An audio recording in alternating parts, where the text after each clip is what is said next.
Yo, what is up? We are back once again, lunchtime with SloMo. Friday. I hope you guys are enjoying your weekend or the beginning of your weekend.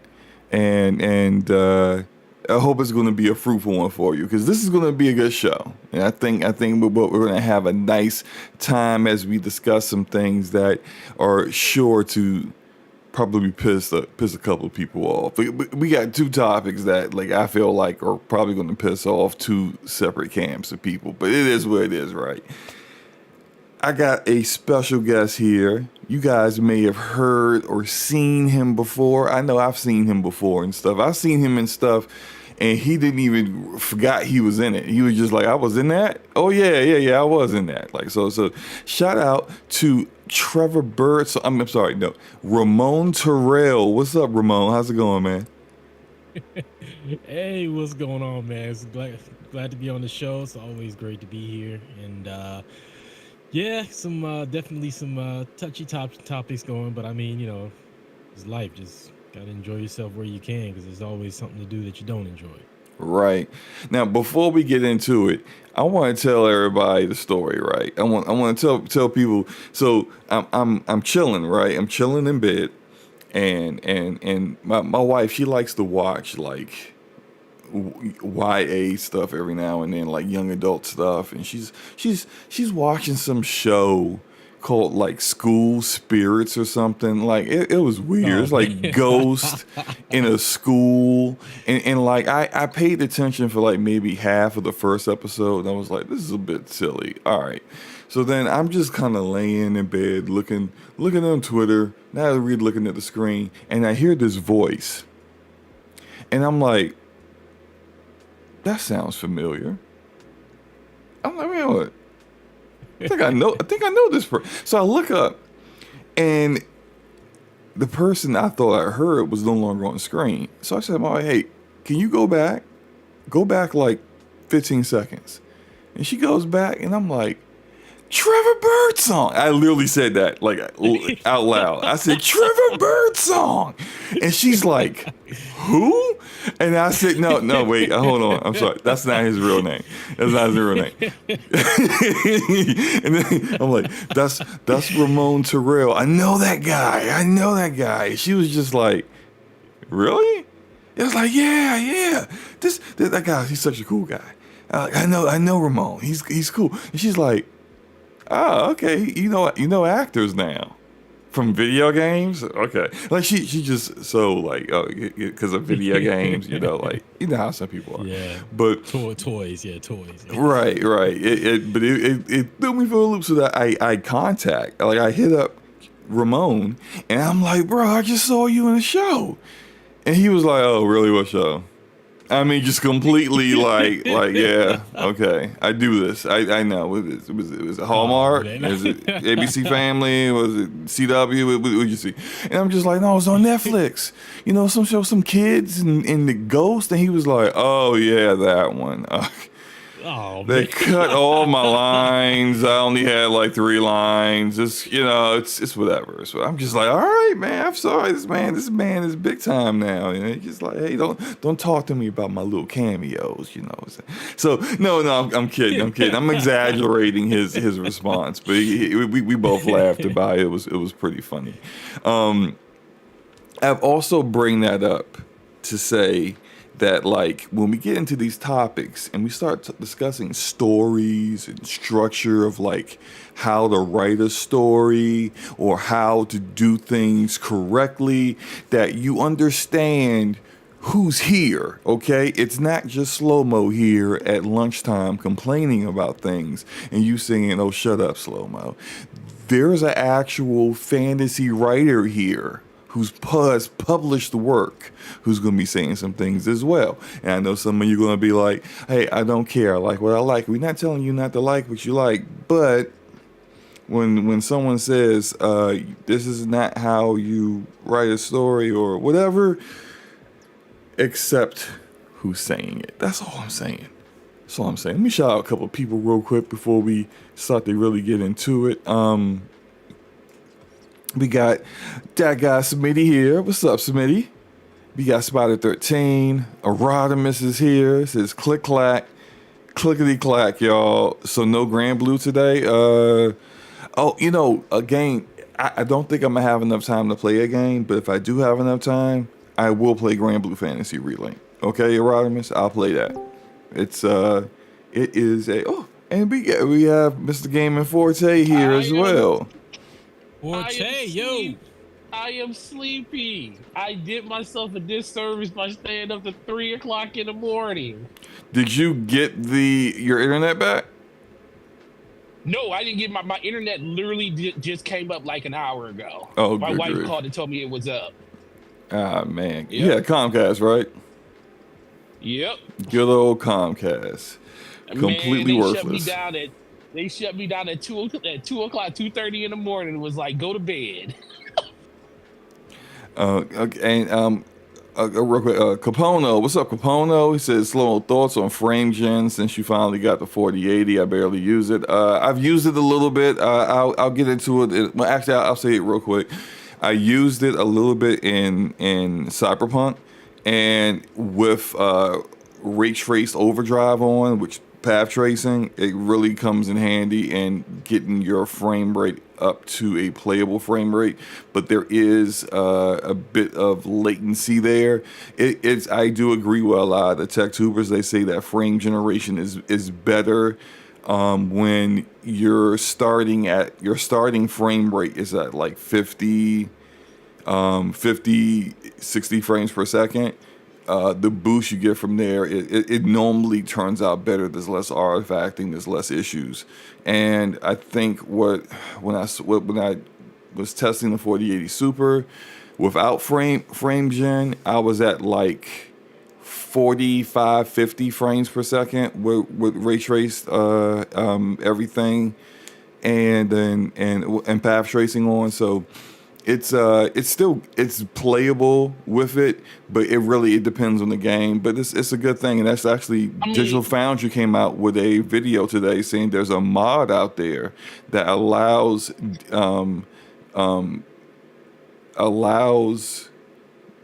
people who have the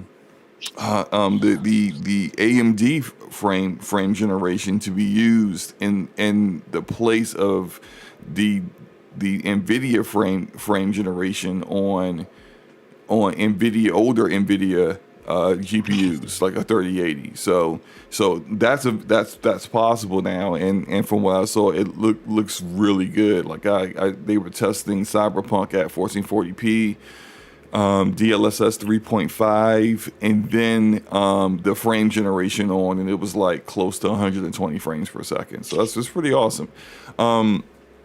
I do have a question for you about that before you go. Well, first of all, Ramon Terrell, the homie, the legend, the myth, the man of many takes and of many roles. I really appreciate you, sir. I just want you to know that. Appreciate that, bro. SloMo. Right back. Mm-hmm. No problem. SloMo. What you said path tracing. What was your performance uplift between that and your 3080 Ti? If I turned on path tracing with the 3080 Ti, it's a bad time. It's still probably. I know it probably didn't even function. It was like watching that dial in Death Stranding, wasn't it? Close. It's with the 3080 Ti, like it's not even 30 frames per second. I can't remember because I did turn it on one time. I'm fairly certain it was less than 30 frames per second because it wasn't like I wouldn't play a PC game at 30 frames anyway. Was it playable though? But that's the thing. No, I don't think. No, it wasn't playable. It wasn't if I got into combat, okay. like it was very sluggish. So nah. Okay, I wouldn't with path tracing on. Path tracing is right now is a only playable with upscalers and frame generation on the 4080 and the 4090. That's it. Don't turn on path tracing. I saw a video though, and they were using path tracing on actually my card with my setup, and they turned on frame gen, and they were hitting I think 60 or 70, something 60, I think. What game was it? It was Cyberpunk. they had path tracing on, getting 60 with a 4070. With frame gen. I need to go. See To get it up to 60. Yeah, the frame gen. Well, without frame gen, no, we sitting at like 30, 40.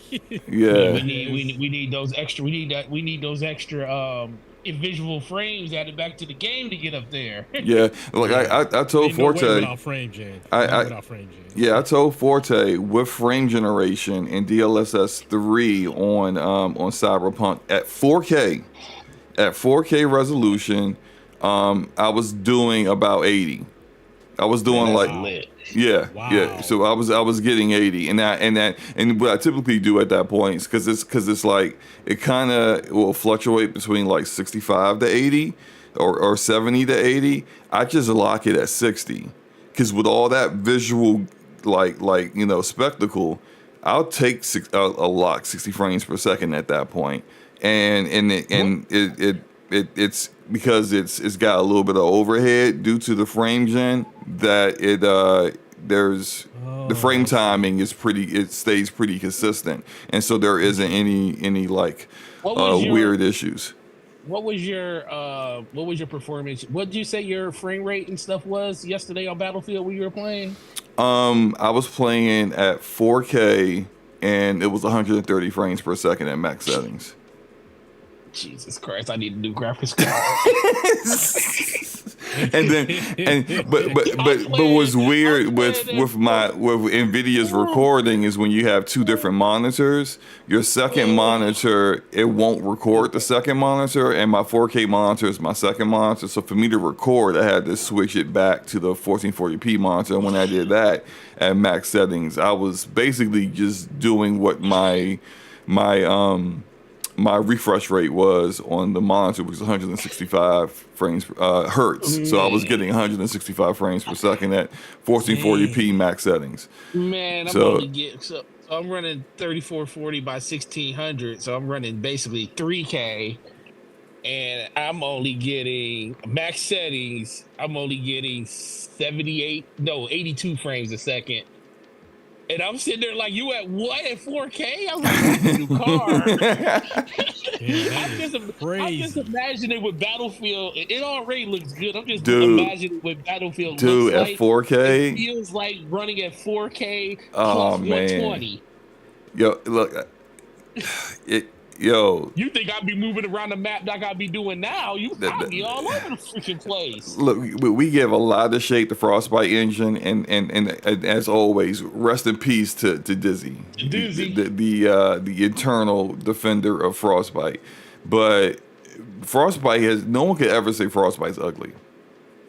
Like Frostbite, also, that's the game it was made for. Yeah, right.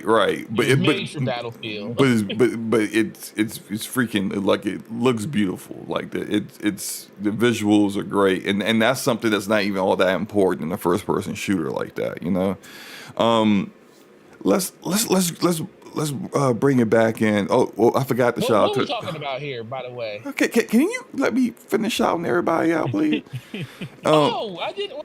I thought you already did that. No, because you cut me off. You literally just went live when I came in here.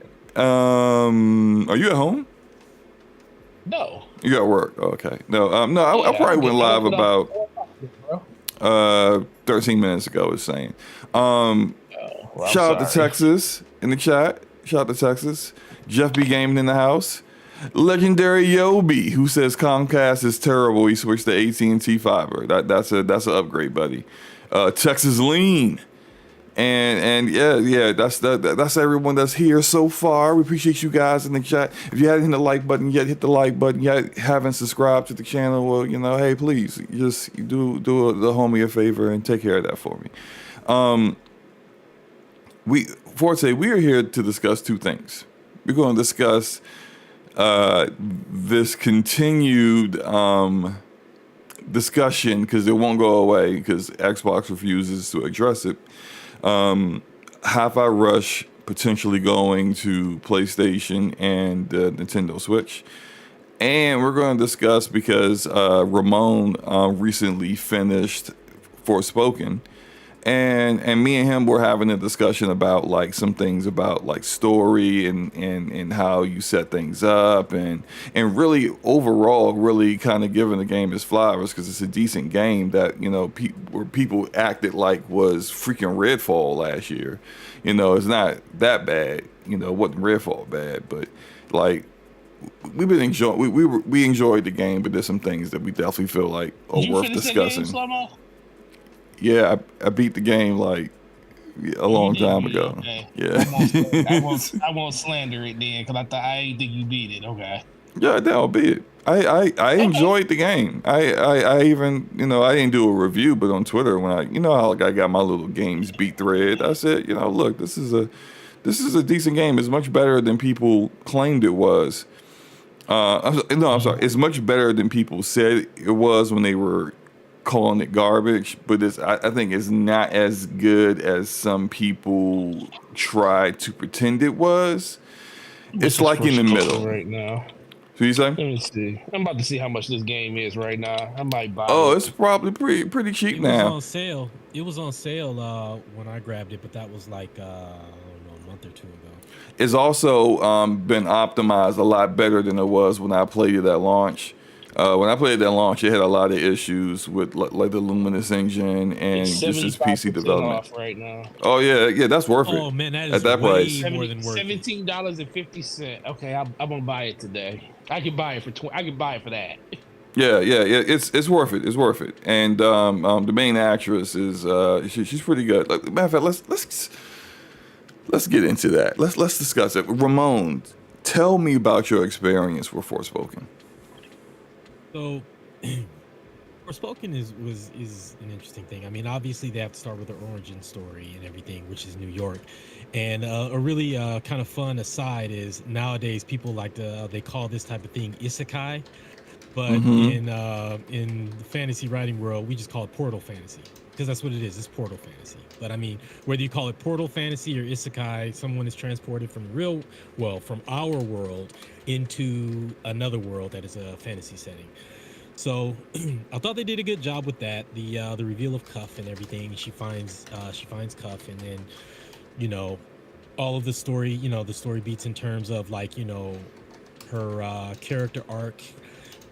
They definitely set up a very pronounced story arc, and that's they in my opinion they went a little too hard with the story arc thing. And here's what I mean. Like, Okay. a character has to start off somewhere and they have to grow. Mm-hmm. Whether it's they're a coward and they find their courage, or whether they're too courageous and reckless and then they learn how to be more cerebral about how they attack a situation, or so forth.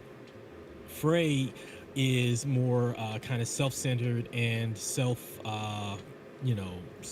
not self-absorbent, but self-centered and only looking out for herself. And the reason for that is because of her, she grew up on the street, parents abandoned her, and just used, around seedy people and so forth. So you get that. Oh, real quick, by the way. Yeah. Forte, you just bought this game. This discussion is definitely going to have some spoilers in it, so I don't know what I don't care. Okay, all right. Just want to, I don't want to hear nothing. We start talking about people died, and you like, wait a minute. Listen, if we were talking about Final Fantasy, I would care. I didn't even plan on playing this. Also, Grumpy Shaman wants to know what store is it in where it's $17. Forte? What's up? What store is it in where it's $75 off? I'm sorry, 75% off, $17. Oh, here at GameStop, 75% off right now. Oh, it's at GameStop. Oh, okay, so that's GameStop, Grumpy Shaman. It's a physical copy. Yeah, physical copy, 75% off. I don't know if you're on PC or not, but if you are on PC, check Green Man Gaming, CD Keys, and true. Of course Steam. If you're on console, then just whether it's Best Buy or wherever, you're most likely to just find it on sale. Right, and also Forte it's not terrible on consoles, but the performance mode never has a lot 60 FPS from what I recall. Yeah. So you might want to just go do what Just gonna buy Ramon the said. PC Yeah, version. yeah. Get the PC version. Get The PC version is That's the reason I optimized didn't now, buy and it. it's got it was one of the first games to get DLSS 3.5. So it's got all the upscalers. I think it has frame generation now too. Right, Ramon?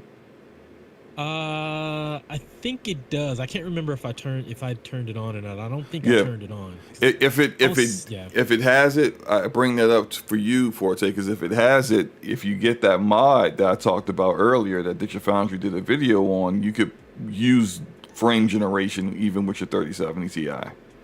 So, just saying.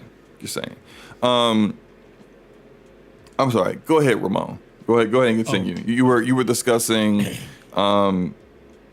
Frey, the main character, and and growth and maybe you know what you were saying. Continue. No problem. So they set up her character arc, but sometimes you can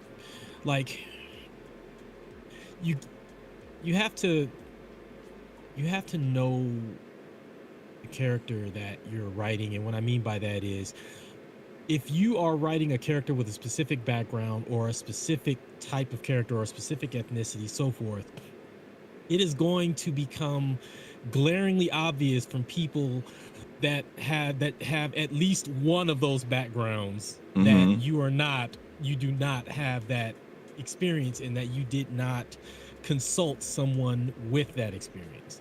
Gotcha. And I mean, right down to her being from New York. I mean, in some cases, I'm like, man, I'm from California. She almost makes me think of a Californian before a New Yorker, right? You know, and actually, now that I think about it, shout out to Laura Cognito, because he said the same thing. Now that I think about it, that phrase seemed more like a Californian than a New Yorker. Shout out to Cog and Iron Lords. Shout out to Cog. But yeah, they made her so self-centered and so confrontational and so, in some cases, stereotypical, angry black woman almost, that there were times when I was just like, man, okay, you doing a little too much. Yeah, like just real quick, when she gets to this other world and she sees what the stakes are, and then I thought, after there's a young child, a cute little girl who gets killed, and she kind of like, not that I can't tell if she kind of felt like she had a bond with this girl or she saw herself in her, but like she did, yeah. When this girl is killed, I've seen that in other stories where that's like a catalyst to, a change in the character, but she just seemed to waver back to I just want to go home. I don't care about none of y'all issues. Like, none of this stuff really concerns me. Y'all are irrelevant. He said Avia could burn. I don't care. Yeah, and it's just like, so what was the purpose? So clearly that little girl was a plot device. She's only in the game for like 30 minutes, an hour, if that, right? So she's a plot device. She's there to facilitate some growth out of Frey. But then after she's dead and after Frey sheds a tear for a hot second and goes, oh no, that's not her, then it's like, all right, yeah, look, I still just want to go home so I can go back to being homeless. Like, it's like,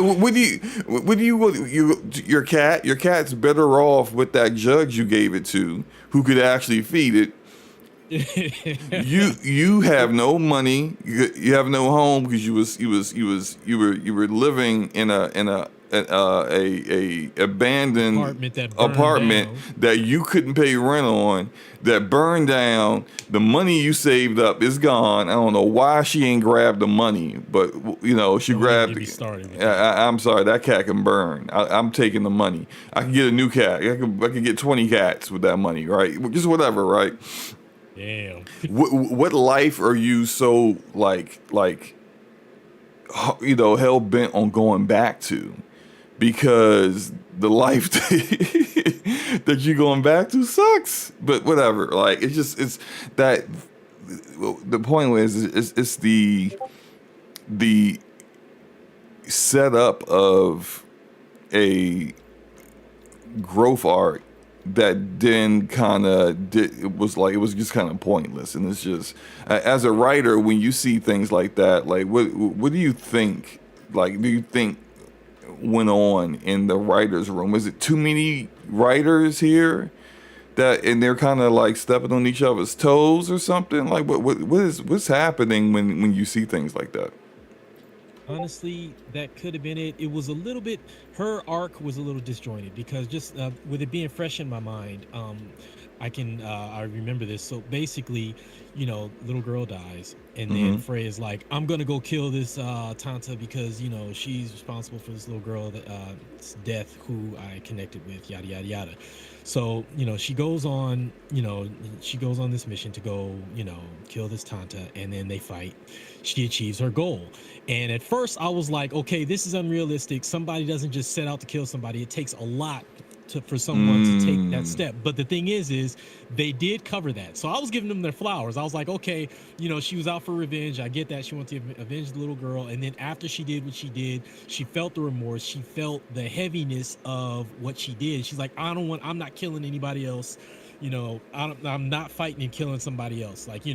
So I was all for that. I was all with that. Even when things were starting to happen, she's like, I'm not killing somebody else. And that was all real.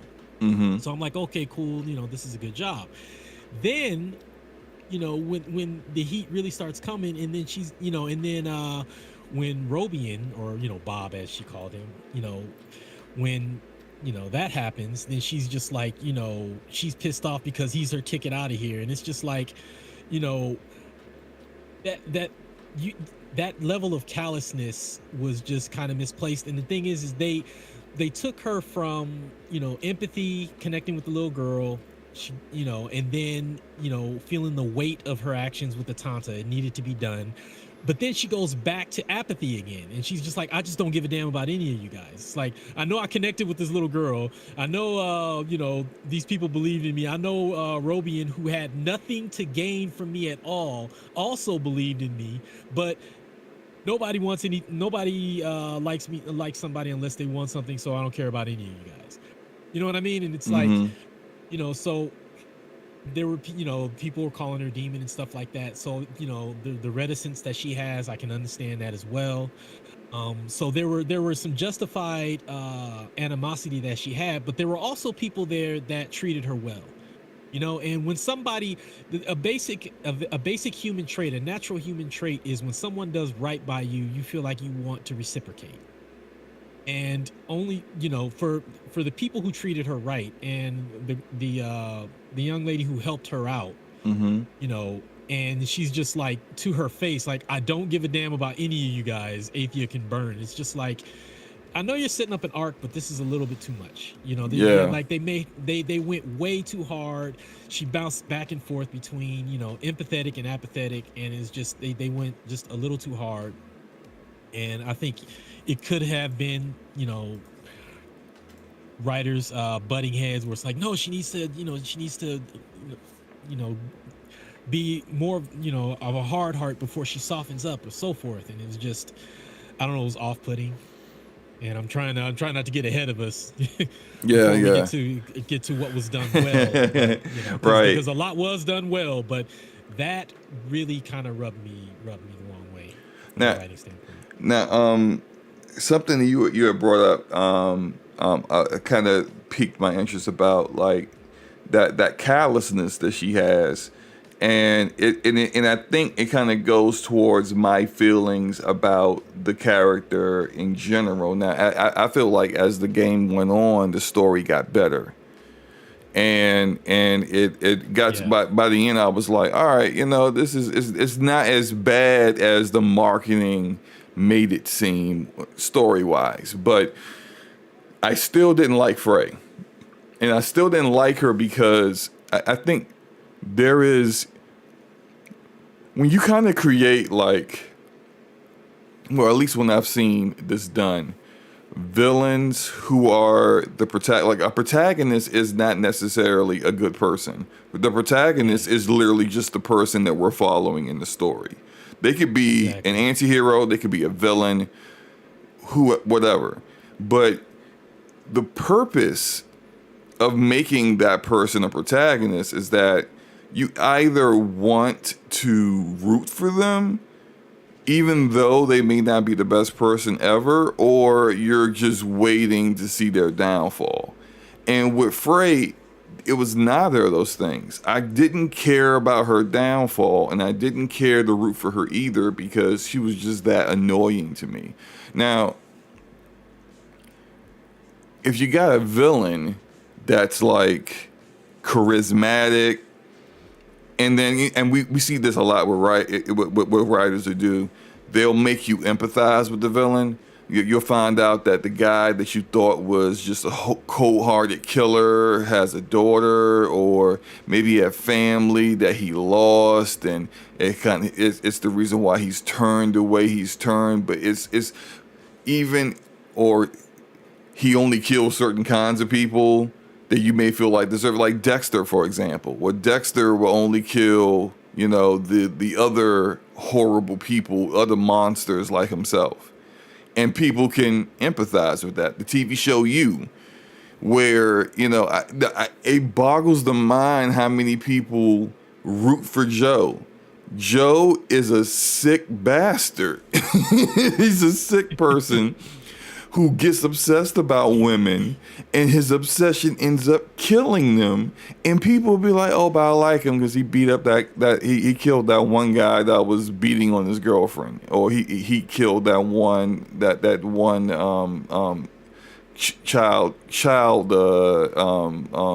abuser." And it's just like, yeah, but he's still killing women. It's just bad people can still do good things. Yeah, but that's, to me, I think, the mark of good writing, where you can get people who would normally look at a character like that and be like, I can't wait for him to die because he's such a horrible person.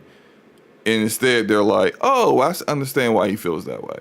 Oh, well, I understand. And the next thing you know, they're actually rooting for the person. And I think none of that ever really occurs with Frey throughout the entire game. At least for me, there's never a point where I'm like, I'm rooting for her. It's like I kind of just don't care. And then I feel like the parts where they wanted me to empathize with her were poorly done. So now, and it kind of gets to something you spoke about before about stereotypes. So there's like everyone talked about the stereotype in the beginning of the game, where here is this black woman, a black person that in the very first time we see them, she's in court, she's a criminal. And it's just like, okay, that's a stereotype. It is whether people want to address it or not, or believe it or not. That's a stereotype of us as black men and women, that we're criminals, or we are prone to criminal behavior, that kind of nonsense. All the time. Yeah. All the time. And so you got that stereotype on her. She grew up without a father. Another stereotype of black men not supporting their families. But then, at the part where I was supposed to empathize with her later on, when you find out that, like, she's actually the daughter of one of the Tantas, and that she was sent to our world, Earth, to protect her, and on the surface, it's supposed to make it seem like, oh, so that's what, like, she really does. She's never really had a family. That's terrible, and it is. But then I'm just sitting here like, so you this powerful Tanta, and you sent your infant child supposedly to the person that you conceived her with, but we never see him. And considering that her mother's white and how Frey looks, her father's gotta be black. And exactly. She's got a black father that her mother supposedly sent her to. We never see him. Matter of fact, you beat the games much sooner than I have. Did you see any black men in this entire game? Man, let me tell you, there was like I didn't keep count, but I will say this: I saw one dude who looked like he might have come out of a cave in. Like, you know, he's a little dirty. I think it was after attack. I think it was after an attack. So he looked like, I mean, he was dirty and ashy as hell. So he looked like he could have possibly been black. But that was the only one, and the only other non-white male that I saw in the game was the Asian guy who was one of the leaders, the Sepal leaders. He was the only one that I recall seeing who was an ethnic person of color. So that was a problem, and and a lot of people are like, oh, forced diversity, blah blah blah. I can already hear that coming. Here's the thing. It becomes glaringly obvious when you make such an omission. It's just not natural. It doesn't look natural. It doesn't feel natural. It comes off as just I don't know what the decision was for that. And in terms of her father, the crazy part, like I was talking to E about this, Eric Jackson. Shout out to Eric Jackson. Shout out to E. And shout out to E. His theory was that they were setting it up for a sequel, and that we would find out who the father was in the sequel, which I think he may be right. The one thing, but then you gotta allude to that or something. That's the thing. So, you know, video games are a different medium, but in fiction writing, especially if it's either your first book being published, or you know the publishing house is unfamiliar with their work, you write a standalone that can be a sequel. Mm-hmm. Because one, they want to know you can finish a story, and two, if they like it, they want to be able to have follow-ups in the series. So why do I mention that? Because if they're saying, okay, we're going to go into who the father is, you know, in the sequel, okay, that's great, but you gotta at least show us something, like, because the only impression they gave us from the first game is that absentee father, so you know, Tanta Sinta, I think her name was, like, just drops her off in this realm, and then I mean, she's a baby. Like, hello. Yeah, drops a baby off. How you know, like, so you dropped your baby off there to have her escape the, I forgot what it's called, what they called it. That was they were fighting. Oh yeah. That, but it's like, but she's an infant. So what if she just starved to death in that subway tunnel, or froze to death in that subway tunnel before someone found her? Like, exactly. And the other thing you've been into this world before. You know what this world is like. It's a plot hole. You've set up a character in a certain way, and then have that character do something that's completely out of character, or just like this character has enough intelligence to know that's not how things work. And then, go ahead. No, I'm sorry. The thing is they try to set it up a little bit with one piece of dialogue, but it wasn't enough, because Frey is like, who was my dad? And it's like, okay, I see what you're doing, but the problem is this. Just like what you said, SloMo, you have this woman who goes into another realm. She knows this realm. She knows it well enough to have met somebody there. And she didn't just drop the baby off in a basket in front of his house. It was her daughter. She met with her father and said, I have to go back. I'm sending her here for you to protect her. So, like, there should have been at least a glimpse of her dropping Frey off with her father. And if they were waiting to tell the father's story later, then they could have done some dialogue with that. Like, well, what happened to my father? You know what I mean? They can go a little bit into her wanting to know what happened to her father, and then have a piece of dialogue would be like, there's no time to talk about that right now, but I promise you when this is over, I'll tell you what happened. Whatever, you know what I mean? Like, something, they needed something, but instead, he's just this nebulous figure who is just, we know he exists, and that's because Frey exists, and that's the only thing there is. Like, he's just a concept, and that was probably the most egregious plot hole most egregious problem that I had with the game was that. Like Yeah. they did a horrible job with her father, and it was that was bad. That was my biggest complaint.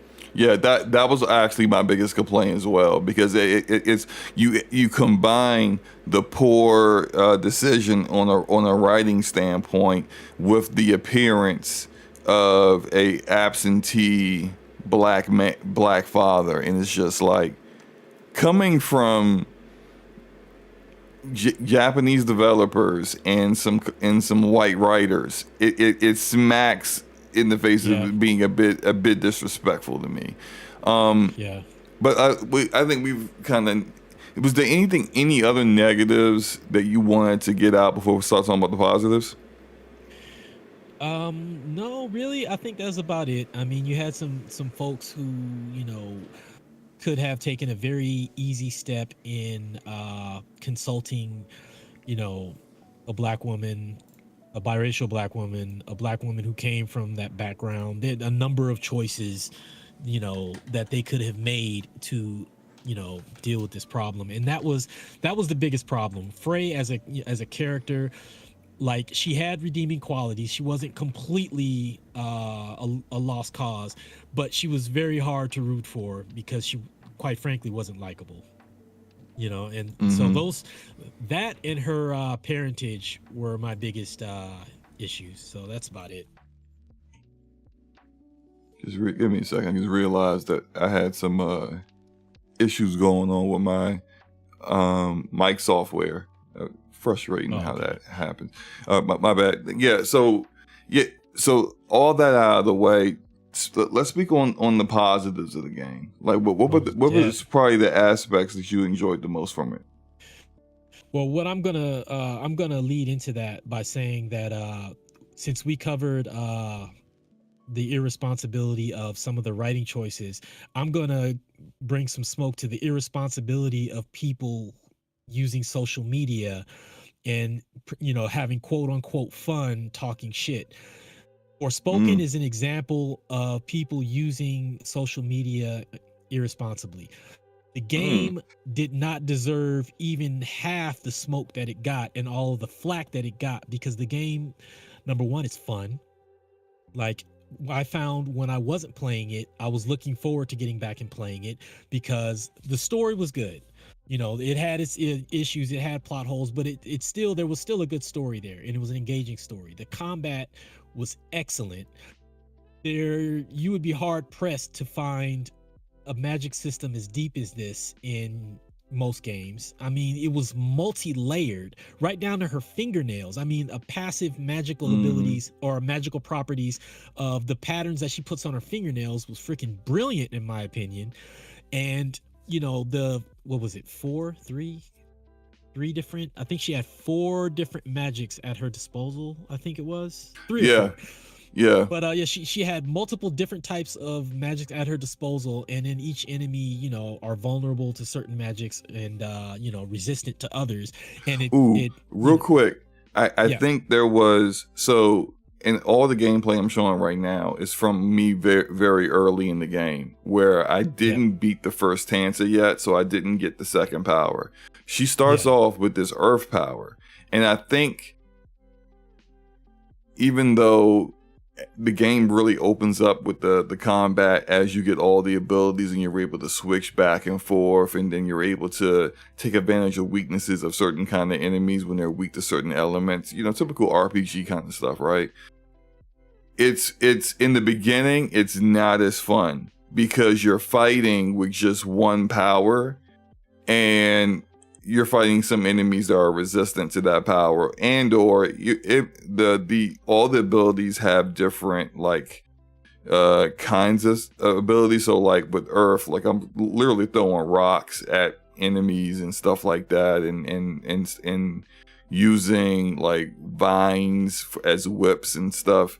But then you get the fire one, and now you're taking you're creating like fire swords, and you're fighting up close with enemy. I really enjoyed the fire one, and the fire and water were the ones I enjoyed the most. And so it's just like, they showed that in the demo, even though the demo didn't kind of do the game too many favors. That demo. But you play the game and you don't have access to that stuff early on. And I could see potentially a lot of people may have dropped off from it because it wasn't fun that much in the beginning. Like, but once you get kind of once you start to like get like 2 or 3 powers under your belt, oh man, it makes you just want to just go around the world and fight the little mini bosses you would see and stuff like that. Like it's that you had to run away from. Yeah. So sometimes you're like, man, I'm taking the L. Let me get up out of here. But like later on, you really like, yeah, I'm fighting this guy. and it made you appreciate. It made you appreciate the new powers that you got more.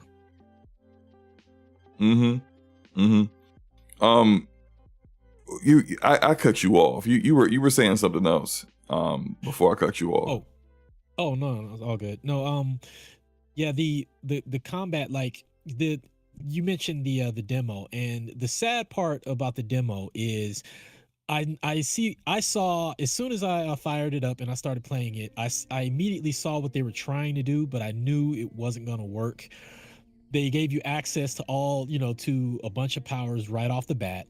You don't know how the magic system works. You don't know how to control everything, and you're just left to your devices. And a lot of people are like, "Oh, the learning curve is too big," blah blah blah blah blah. And I remember trying to tell people, I'm like, I would bet you money the learning curve isn't as big as you think. It's just that they threw us into the deep end of the pool without any lead up. A game is always going to introduce it to you, and then they're going to lead you in gradually, which is what they did. And then by the time you got all those powers, you knew how to do everything, and it was just a freaking blast. Like, and having to change up your magic on the fly, like the fast pace of it all, her parkour abilities, the traversal, all of that stuff, man. They nailed so much. They did so much so well.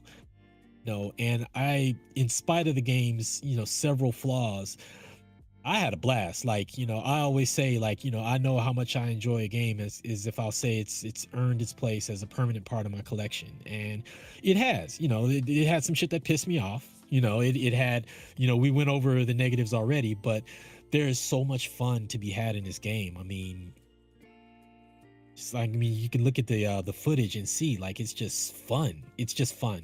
A lot of fun. Yeah. A couple of questions. There's Ramos wanted to know 2 or 3 powers. I think you get a total of 4, but it's 4, he said, 4 total. How many hours in do you need to get that? I think it took me probably about an hour and a half to 2 hours to get the first power, but I also wasn't just beelining and that's after getting into the world and starting to play. So I also wasn't just beelining straight the main story. I was doing some of the side content stuff in the open world as well. Yeah. So you could probably get it a little bit quicker.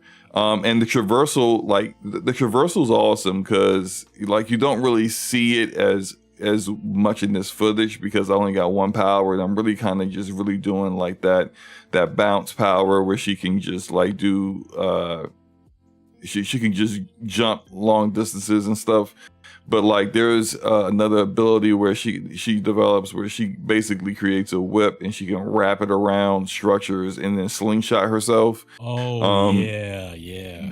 There's the water power you get. She starts when she gets that, she starts to like basically kind of like skate on the surface of the water, which is really kind of shit. Like I'm thinking about it. I'm looking at this boss fight I'm doing, and I'm thinking about if I had that ability, I could just skate on the water around this boss and then switch to probably the fire ability to get up close and do better damage to him. But it's just there's so much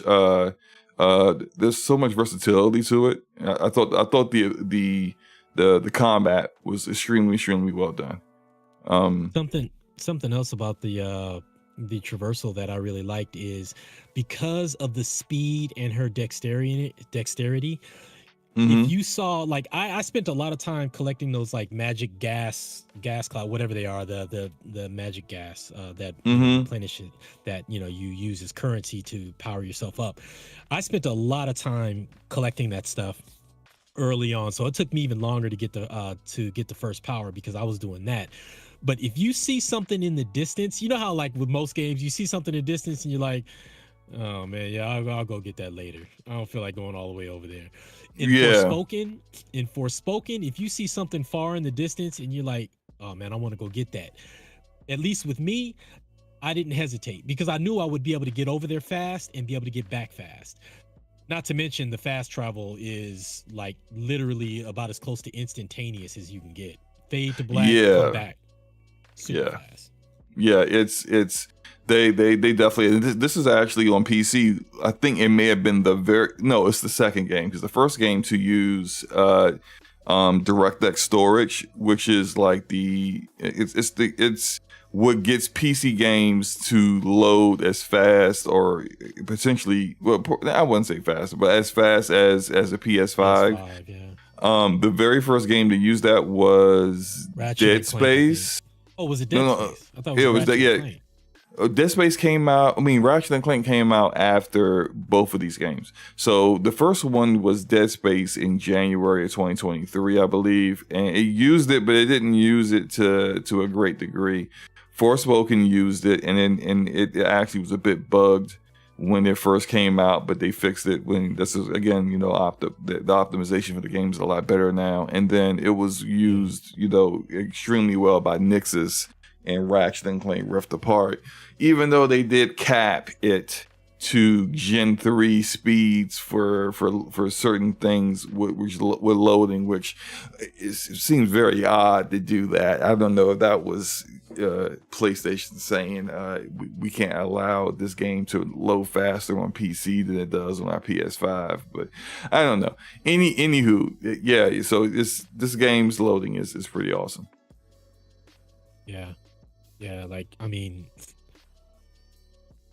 traversing was so much fun, and then especially once you get that second power, because one thing that I was having a hard time with was, the earth power has no melee.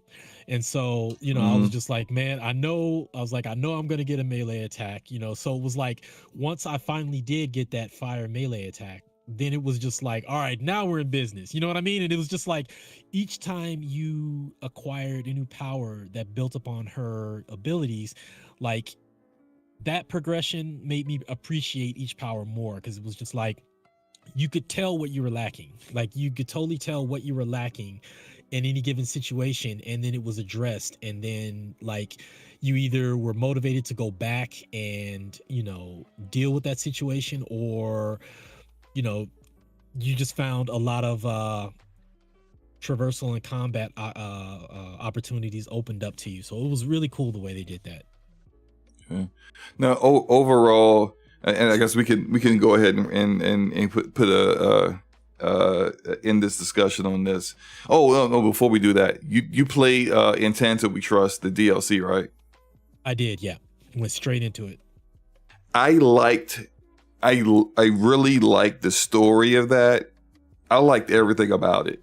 And it was also far more linear than the base game. So there was I think the pace of the story was really well done. And even though it chronologically takes place for Frey after you beat the game, yet it's because she goes back in time. It's kind of like there's nothing that you can change. It's a prequel in a sense. Yeah. It's a prelude to the event. So there's nothing that you can really change as far as the history goes and in the lore of the world. But I thought its short linear nature really helped it. And with you, the abilities that you developed, I thought the way that they introduced you to those abilities was far more well done than in the base game. How did you feel about it? Actually, yeah, what you just said was my exact feeling. Like, you can tell they kind of like had settled in and gotten comfortable with what they were doing. You know what I Mm-hmm. mean? Like, you can tell they were like, oh, we got the hang of this, and it showed, because Tanto We Trust, like you say, it was a shorter, tighter experience, which served it well. The introduction to the magic and everything. Basically, what you just said is what I would have said. Like they did a really good job with that, and it was a nice. It kind of left me a little bit sad, because you see exactly what they you see what they were setting up for, and And there how won't be a sequel. we Yeah. are not likely to ever see what that would have been, because Yeah. it's probably not going to be a sequel, right? So, that's the kind of bittersweet part of it. Is it was a nice setup. They did a really good job with that, with the DLC, and then where pretty much that's what it is. But I mean, overall, at least we got a good experience out of it. Yeah.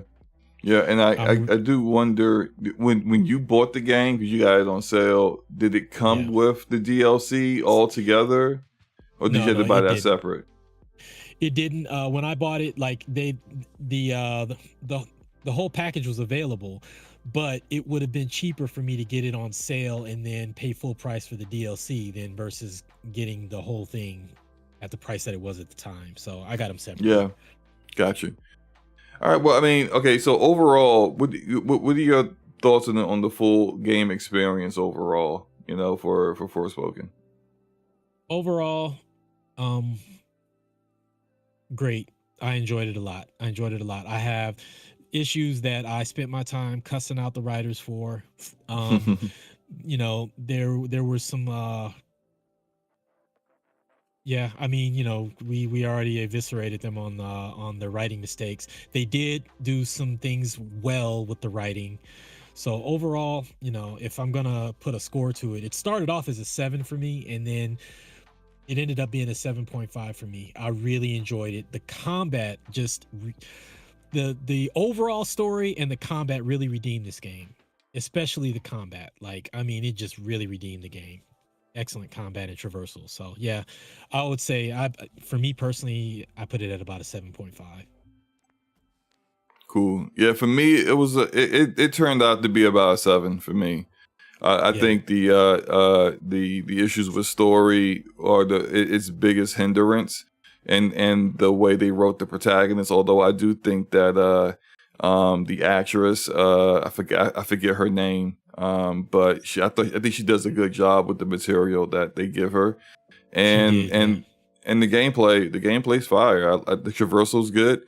The combat's good. Once you really start to get a feel of it and get the different powers, just switching powers, when it's necessary, and then when your abilities are on cooldown, you can just switch to oh man, it's good. Oh, it's good. Yes. Cooldown is less painful when you have something else you can use. Yep. And I kind of felt that was the best. Like, the best part of the game was the combat, and if you enjoy that kind of stuff, I think that's like, yeah, you'll probably dig this game. I think people need to get stop being so focused on what other people think about games, and start look at what a game does and what it does for you in the game, kind of games that you like, and other people can have their opinion, but none of that got anything to do with you. You play the games for you, not for other people. So exactly, because I mean, careers. Sadly, I'm not placing any responsibility on the gamer or anything like that, but gamers, some of these people that were online trashing this game bear some responsibility, because games and careers live and die on the success of these projects. And the amount of smack that people talked about this game and just trashed it really did it a disservice, because it was a quality game. Yeah. All right, now let's, with flaws, but quality. Yes. Sorry. Which are like, every single game's got flaws. Like, even people love Red Dead 2, and Red Dead 2 shooting is so archaic. Yeah. And this is literally just like how the first game was and how GTA 5 was, and that shooting is outdated. So it was outdated when it came out, and it's that, and I think the way Arthur moves in Red Dead 2 is just so. I understand they have so much realism with it, but like the way he moves is just so sluggish. It's just like, Yeah. bruh, like I used to sometimes hate going back to the camp and and talking to people because like, it takes Arthur forever to walk around the camp, and maybe.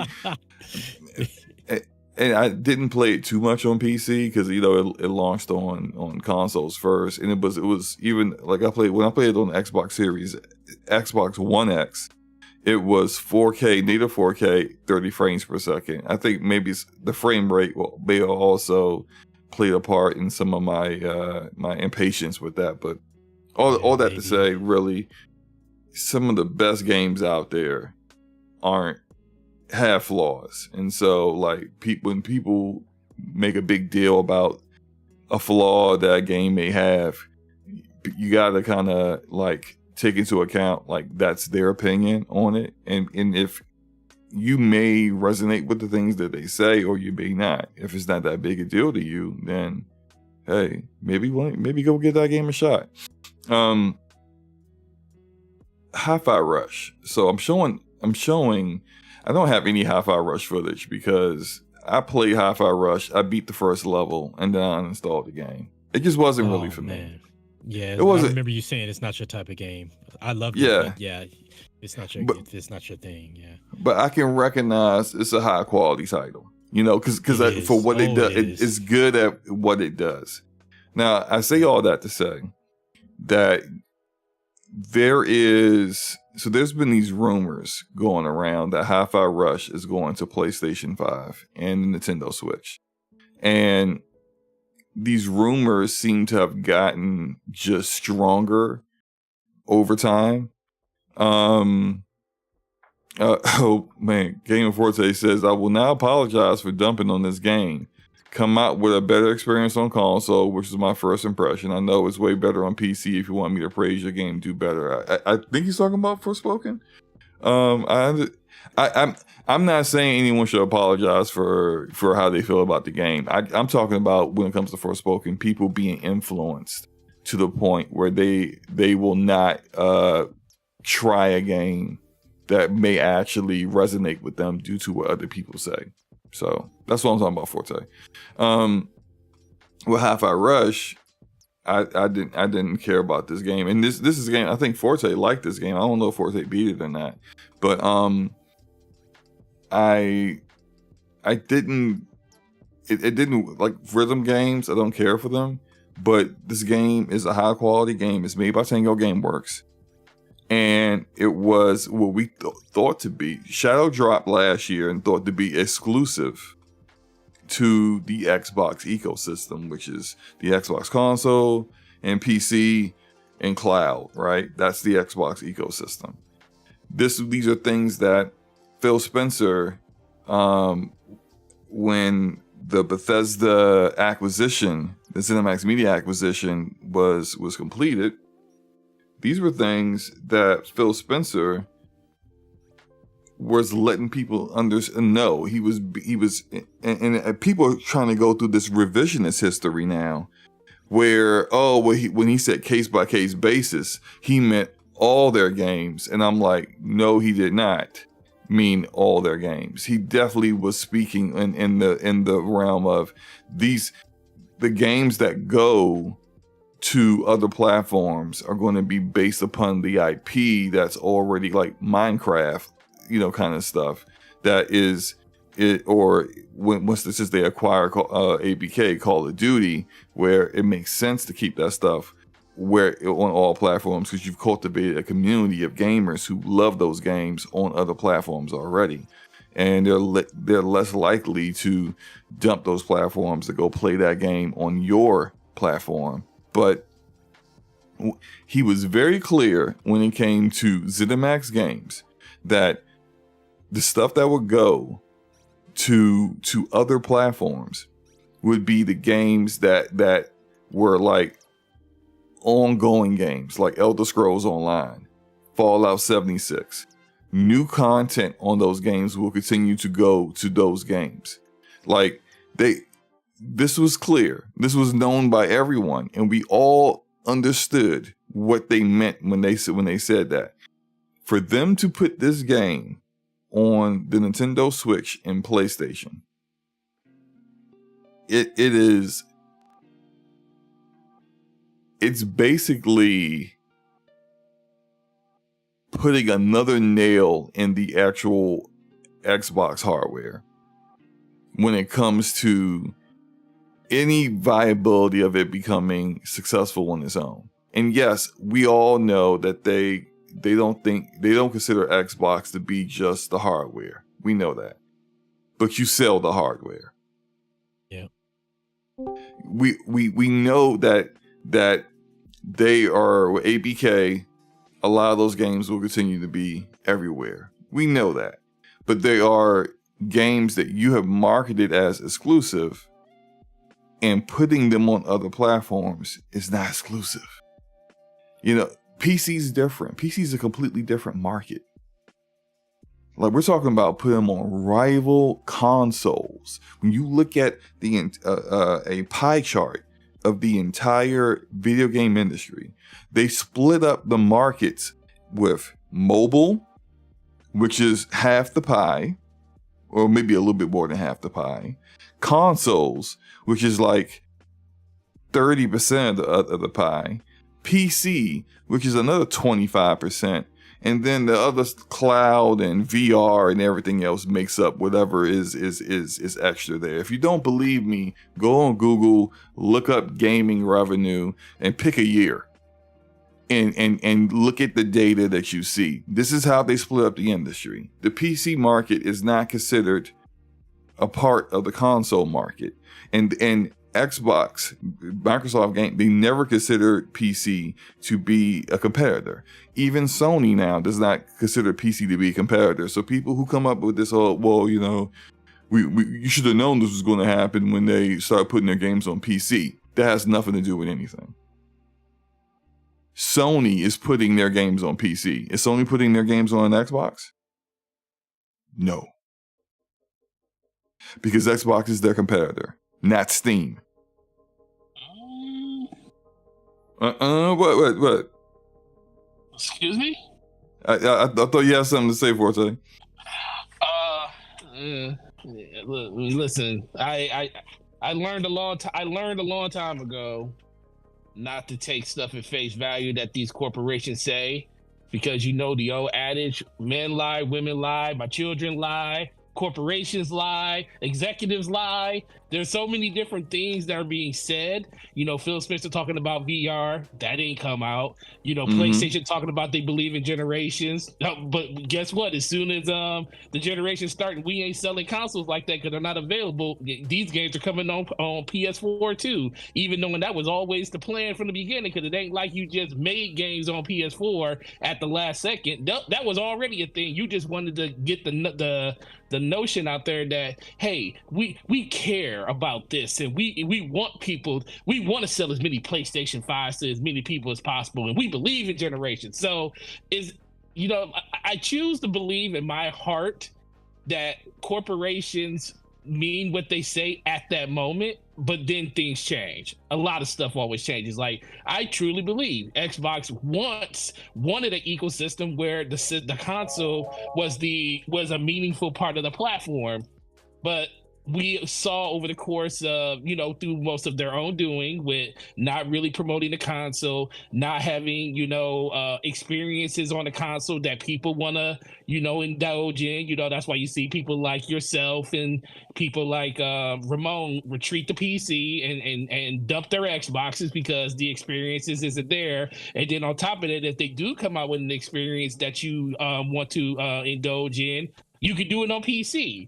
So it's like a double-edged sword. So at this point, they're looking at it like, we done already made our bed, and you didn't already made a promise to your CEO that this is the direction you want to kind of go with everything. He's full bore talking about games being everywhere. You know, it's not the same conversation that one CEO at PlayStation is saying or at Sony than what one is saying at the head of Microsoft, saying that we want our games on all consoles.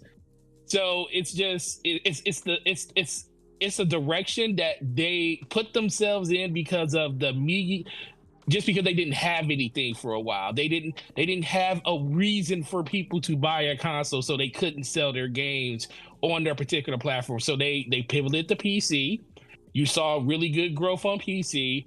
Now, like I told you, like we talked about yesterday on DPS, I feel like Call of Duty, even knowing that is an anomaly to the formula, the fact that they see the revenue that they generate on that game on multiple platforms across, console, PC, and mobile, they know they're not going to see that same uplift on other games, but the fact that they see the uplift coming from all those different avenues is going to embolden them to want to make these type of moves little by little, game by game. Something like Hi-Fi Rush starting out the gate will probably be the small one, but if it does well, then you'll see the whole portfolio, like we talk about with PlayStation, the whole slate is going to start doing it, because the value of the console isn't there. They still haven't found a way to like entice people to buy the console. Like, they were up 61% in their overall projections during last quarter because of mostly due to the ABK acquisition, but they only garnered a 3% delta when it came to the console sales, which is crazy that you only sold 3% of consoles.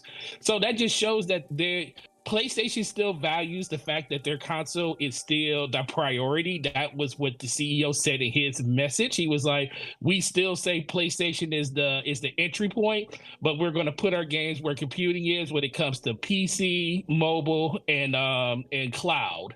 Nothing about any other platforms, because guess what? They still sell 10, even if they sell 10 to 15 million copies of a game on their system, that's still some revenue that they're getting that goes nowhere else compared to Xbox. Now they get the get out of jail free card with Call of Duty every year. We used to talk about how PlayStation lived off the back of Call of Duty for literally the last generation. That they funded probably a bunch of their first party games because of just the 30% cut they were getting from it. Now Xbox is going to be getting the whole 70%, 100% on their own console. So now they're just going to feel like, hey, well, we need to do this more. And that's been the overall conversation with them for a while now. So I get people being upset about it, but it's just mostly due to the fact that, hey, Xbox is trying to build something completely different than the other platforms are. And it's the writing's been on the wall ever since 2015 with Play Anywhere. Now you're starting to see that influence move over to other consoles. And the last thing I'll say is, we always said that Xbox will always put their games on other people's platforms if they allowed it. It finally looks like the future is here, where PlayStation and Nintendo are willing to let Xbox put games on their platforms, because at one point we believed that would not happen because they are a competitor, but now it looks like they're willing to do it. And Phil Spencer is going to pull that string because he knows that he can't compete with them on a sales metric when it comes to like console selling and getting people inside the door that way. I would push back just a little bit on the PlayStation Push back a lot. Nintendo. Well, no. I agree with most of that, but I think that PlayStation and Nintendo always would have allowed Xbox's games on their platform. It's just the Game Pass attachment, which we know I don't want to say never, but it's close to never as you can get. But I don't think it was ever a point where PlayStation and Nintendo would have been against having Xbox games on their platform. I mean, it's been happening with Nintendo off and on for years. But I think that if Xbox had at any point said, hey, we want to put Halo on PlayStation, they'd be like, all right. So I don't think they ever were against that. It's just, they've been up until recently competitors. And as far as one side is concerned, they're still competitors. And as far as the other side is concerned, we need to do something to survive. So they're not our competitors anymore. Right. No, I agree with that. Yeah, that's a good point.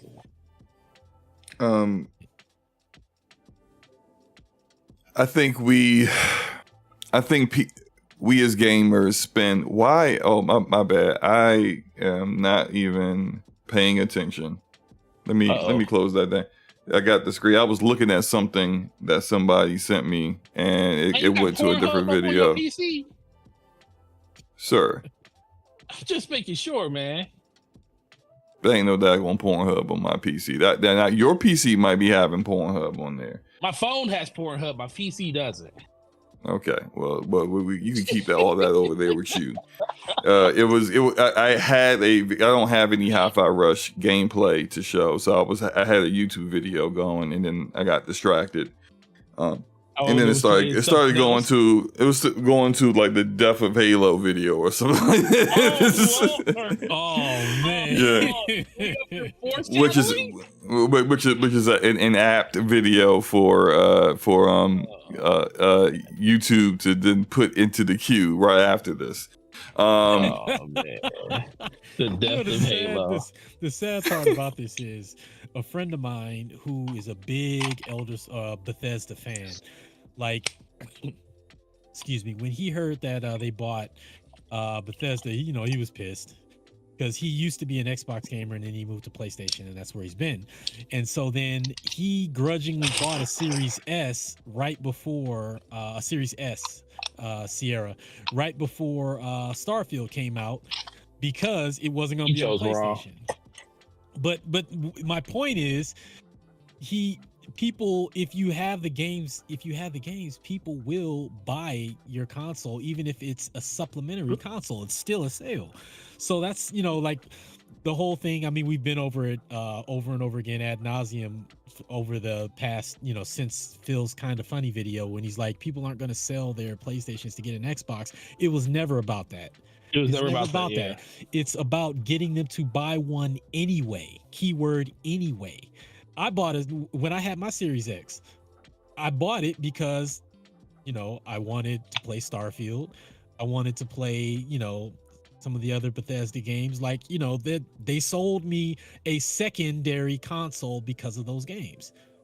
I didn't sell my PlayStation, so I mean, but like I said, we've been over that a million times over the past months now. But I mean, you still got an Xbox though. No, I don't. No, he sold that. It's called a PC. That's not an Xbox. That is not an Xbox. It's called an Xbox. No, that's the gaslighting that Microsoft Gaming tries to prevent. And I'm not going to let the gaslighting continue because it is gaslighting. A PC is not an Xbox. No, a PC. Your PC is an entry point into the Xbox so you can play their games on your PC. So I'm not saying absolutely it is that, but there are people who are like, that's what Xbox you said. PC, yeah. That's what you said. You said no, you have an Xbox, you have a PC. That's the mentality, and that's not real. That's not. It's a PC. So let me ask you this, Ramon. So you being the person that you are. Is there anything now that you have a PC, is there anything Microsoft could get you to make you buy a console again? No. Actually, I take that back. It's not gonna happen. But if Xbox started making games that were launching on their console day one and not day one on PC, and they were games I wanted to play, then they would sell me an Xbox. Oh, it ain't happening. That's what I said. It's not happening, but that is literally the only scenario that could happen that will make me buy an Xbox, which is why I still have a PlayStation. If PlayStation ever makes the mistake of going day one on PC, then I will no longer own a PlayStation. Let's not say a mistake. We kind of want that to happen. Well, they're a hardware company, so for them it would be a mistake. For us, that would be a great death nail for them. No, it would not be a death nail for them. Not a death nail. Not a death nail. No, there's a ton of people that aren't going to play that aren't going to build a PC to play those games. Like, and they already have the data to know that only 30% of PC gamers own a PlayStation 4. That was the data. That only 30% of PC gamers. So they said 70% of PC gamers don't care for their games, or do not care for a closed system to play those games. And when that is the case, then you basically have you may lose out on some sales, but what you're going to gain by going day and day on PC is not having older games where people will feel like, well, I'm not going to invest in that or get that because it's a little bit older, or it's I now know all the story for it because it's been out for 2 years now and everyone has talked about the story. It's all that, like, all that changes. And I think if they did it, it would be just fine. It's that there's a difference between, and I said it before about how the markets are different. There's a difference between putting your games on PC and putting your games on another console that is within that market of the hardware that you built, did R&D on, and actually marketed and put out there in distribution and manufacturing, mass manufactured this thing to put it out on store shelves only for you to put everything that makes it unique on other platforms. That's not a good idea. I would say it shows a startling lack of understanding of what brand power is. True. Because when you do this, and to kind of, let's speak to, I want to get people to understand, I do care about what's good for Microsoft. Like, I'm not a fan of Microsoft. I don't care about them making money. What I care about is how they benefit me as a gamer. So when people counter what I'm saying with, well, they're making money. Well, so what? I don't care that they're making money. How does that benefit the Xbox gamer? If it doesn't benefit the Xbox gamer, then the Xbox gamer should not be caring about what makes them money. Unless you're just like the fanboy and that's all that's about, then go ahead, fanboy to your heart's content. But none of that has anything, doesn't benefit you whatsoever. You're not getting more games by them putting their games on other platforms. You get an Xbox only gamer gets nothing from that. They get more revenue. Yeah. Well, what's up, Erodimus? Yeah, we'd like to introduce the man that is always in the chat and is willing to put SloMo in his place when he's talking reckless. Erodimus, how are you doing today, sir? Doing great. Doing good. Just working on some spreadsheets and everything like that. Listening to SloMo talk here. Oh, that's what I'm talking about. But no, it's interesting. I think as a fan of Xbox and anything like that, but looking from a business perspective or so like that, it's SloMo's right from a degree. Does nothing for the hardcore Xbox fan or a gamer or anything like that. But from a business standpoint, I think he's trying to turn. This is Satya, sticking from the CEO standpoint. I think he's trying to turn these other consoles into a thin client. That's all I'm thinking of. If he can saturate these systems into, he wants to turn the PlayStation into just like HP or Dell, and all you think about is their software is you're thinking of Microsoft software on these machines. Because look how the turnaround time is for PlayStation to turn around their games. If all you're playing is Xbox games and Call of Duty or whatever Blizzard is making or whatever other public games is making, you're just playing Microsoft games. And then one thing is, if he has the advantages, if he has a gaming subscription service where he's making money off of that, then people are saying, well, if I'm buying all these games off the PlayStation machine, and if I buy a Windows machine, which will be the Xbox, I can subscribe to that subscription service over there, and I can play those games over there where they have the subscription service. That's going to force because he's going to flood out these other game systems to put that service over to get a cut. It's just like Office. These machines. Yeah, but so far Nintendo and Sony have rebuffed any overtures to put Game Pass on their network, their platform. He's trying to flood them out. He's gonna make them useless. He's gonna try to make them useless. That's what I think Satya is going to do. He's trying to, like I said, he's trying to make them a thin client. If you're trying to make dedicated software for your machines, that's what they used to do. Remember, back in the old days, every computer that came out, they had a dedicated OS, and they had dedicated software. And eventually, dedicated software and OS was too expensive to maintain and try to keep up. And then that's when Windows came in and said, "Hey, put our stuff on there, and then you can try to just worry about the hardware." And when you just worry about the hardware, then you was able to just, hey, let Microsoft control everything. So since Windows is fading away, and that's why Xbox is taking over the third spot in that company, I think Satya sees a point where, hey, if I put my stuff everywhere and we can churn out and be the biggest publisher in the world, that's why they say they're still going to buy publishers, and they're trying to be. They're going to attempt to continue to keep buying publishers. Whether regulators allow them to is a whole different story. Because they're already eyeballing them right now because of what they're doing. Yeah, like they got ABK through, but like after ABK, the hardware business, if they get out the hardware business, and see, this gets exactly now it gets right back to what I was saying. How does this benefit the Xbox gamer? It doesn't. If you are it doesn't, and that's just it. So when you see Xbox gamers upset about this, there's this pushback of like, well, what did you expect? Or why haven't you been paying attention? This is what they said they wanted to do, which is not 100% true, because everything they said they wanted to do with ZeniMax Media was to provide exclusive content for Xbox gamers.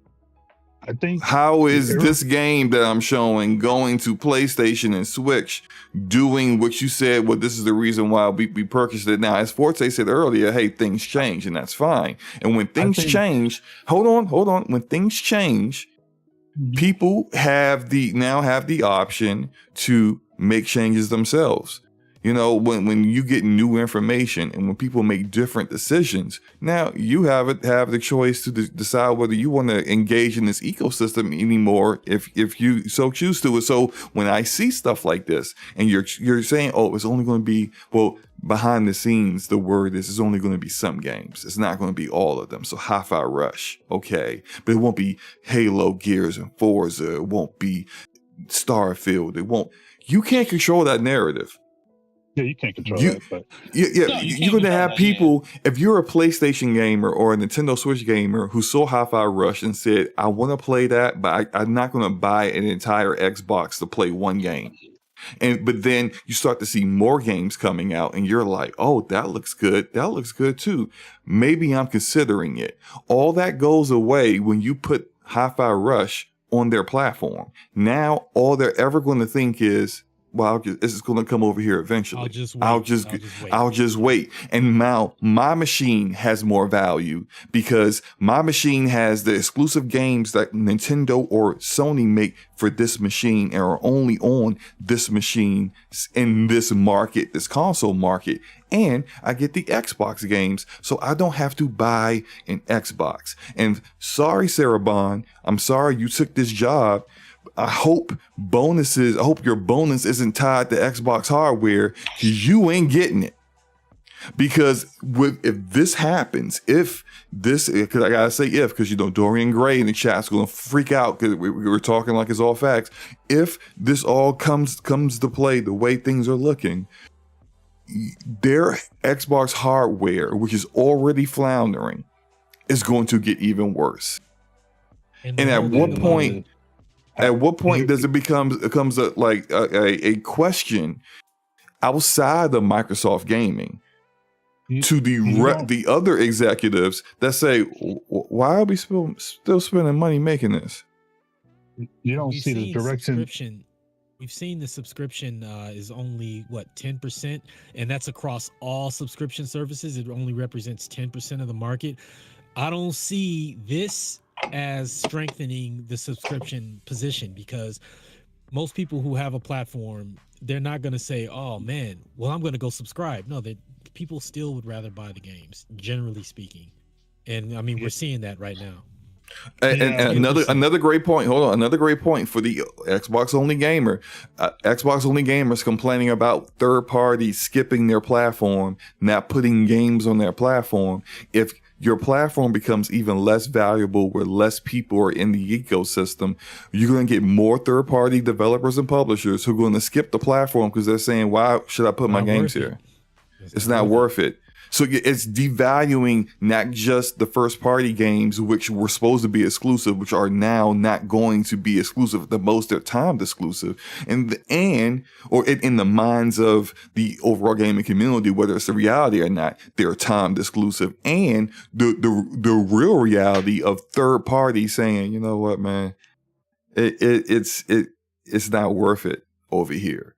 You don't want that, especially after you've been making all this progress with Sega. You're making all this progress with Square Enix. How many times do they have to keep making progress with these Japanese publishers only to screw it up again and have to recover the relationship again? This is the stuff that's like they are addicted to stepping on the rake. And if there isn't a rake on the ground to step on, they'll go buy the most expensive rake they can to put it in front of them and step on it, because that's what they do when it comes to gaming. They don't understand the value of this stuff. Well, y'all just looking at the you can't see the forest because of the trees. Y'all just looking at the front picture right now because they're showing that. We've been hearing that for how many years now? But let's say they're coming out. Because Satya is talking about AI. Y'all looking at what they have now. Now, I'm telling you, the worst thing that they could do is that they're building a new console for 2026. And Satya is putting his bag into cloud and AI right now. And that's what they're focusing on. They are promising these developers, if you want to make your next game intuitive and more responsive and everything like that, you're going to come to our we can help build your game for you, and they're going to save them money for one way or another. They're going to try to force them to do that. They're going to force them. They're going to sell them on that game. And I think one thing is, they're going to devalue the console, but one thing they're going to also do is they're going to shell out this money to actually get them to support their platform. But I think the one thing they're going to do, I think they're going to actually push these. I think the scariest thing they're going to do is you don't want them to go third party, is because they're going to control the market just by the sheer volume of having their games everywhere, and nobody's going to have access to. They're going to just use. I think they're going to have the system as a thin client. That's what I see, because it's going to be saturated with just Xbox games. That's what I think. Because if it's costing $300 million to $400 million to make a game, and it's taking 6 to 7 years to make a game, there's no way you can keep up and with that kind of funding to make a game and try to keep up with what Xbox is doing. If they have 40 to 50 studios right now, and PlayStation has 16 to 20 studios, and they're trying to money hack developers and everything like that. It's no way possible they can try to keep up. Well, why would they want to keep up when those games they're going to get 30% of those games anyway? 30% of the revenue of those games for allowing those games to come to their platform. They can renegotiate those deals. It doesn't have to be 30%. It can be 20%. The only time we've ever seen any publisher have the leverage to renegotiate that 30% cut to Sony has been Call of Duty and ABK, and not every game, actually no other game does what Call of Duty does on an annual basis. That's why they were able to get Sony to go drop down to 20% instead of 30%. No one else is going to. It can. If they tried to say, "Hey, look, we got Elder Scrolls 6 coming. We'll put it on your PlayStation. You're not getting 30% though." They're going to be like, "All right, we'll keep it." Because what Sony understands is that you need me more than I need you. You want more people buying your game, more eyes on your game. I don't need you for that. But you just develop a big, massive RPG, Elder Scrolls 6, and because you've been putting your games on my platform and Nintendo's platform, you've devalued your Xbox hardware so much that you for years now have already said those Xbox gamers aren't enough. Well, I already know your hand. I'm not giving up a percentage of the cut I get. That's still a little different though, just for the simple fact that if you're a gamer, if you know your platform, the people on your platform want that, even if the Xbox isn't a thing anymore, then you're just going to drive more people off your platform to PC to get the game that way. Yes. Or PlayStation for the people who don't want a PC. Well, if it's not on, that's what I'm saying. But you say if they drive that deal, say like you just said, if they say, well, you could keep that game if you're trying to get more revenue out of us and say 20% versus 30%, and they say no, then all those people that did want that game would have to go somewhere else. No, because Microsoft's going to take it. They're going to take the 30% cut. No, see, well, you can't. No, you can't. See, that's the thing. You assuming that they would take that. No, they would take that. I'm not. That's not an assumption. They're doing that now for games now. They hold the leverage in the game. If they don't hold the leverage. No, listen. They don't hold the leverage. Go ahead. They do not hold the leverage. If they're the ones putting what was supposed to be exclusive for their platform on someone else's platform. Sony isn't going to them and saying, please put your game over here. That's Microsoft going to them to put those games over there. Sony already has the leverage based off of that alone.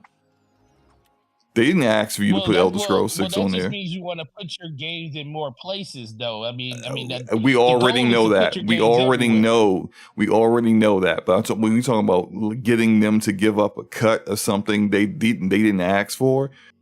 No, they don't have to give it up. But I'm just saying it's still. Well, that's what we're talking about, Forte. That's specifically what we're talking about. Xbox has to bow down and say, "Oh, like you just said, oh well, if you're not going to give us the cut, then we just won't put it on your platform." You're saying that Microsoft wouldn't do that. I mean, it's not. They would talk about a company that's worth. They more are than not. Else. And right now, if they are discussing putting their games on PlayStation, they are not discussing doing it for a better cut than what everyone else is doing. That's ridiculous. No, I'm not saying that is the case. I mean, I'm just going off what, like, around, we can't say that on a particular game by game basis, that's probably the thought they're looking at.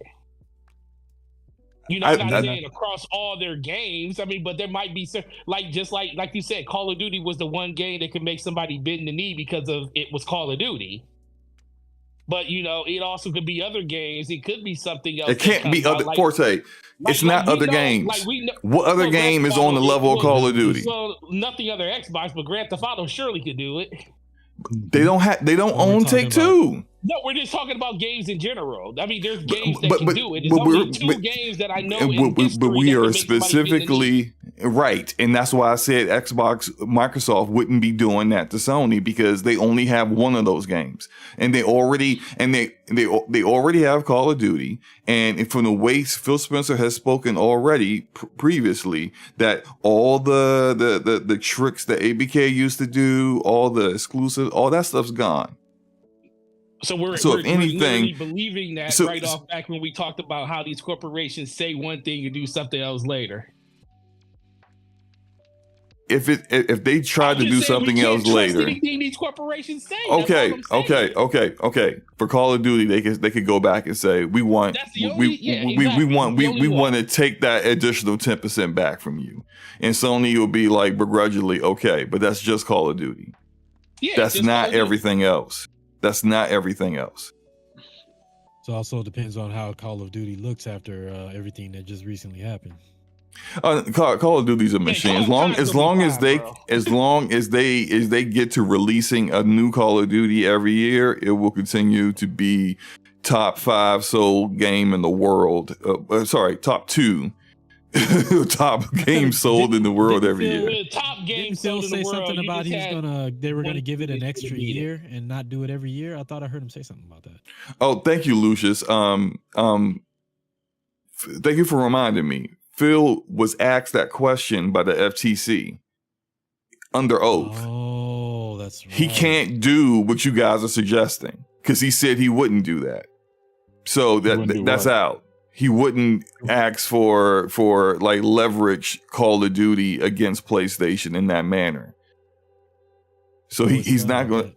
He's not going to get a better cut in order to keep Call of Duty on there. Plus, they already signed a 10-year contract.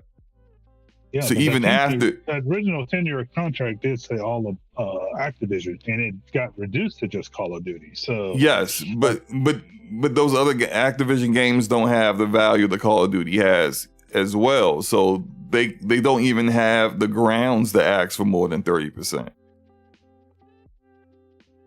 Like Sony and Microsoft know that those other games don't have any chance of selling the way Call of Duty sells.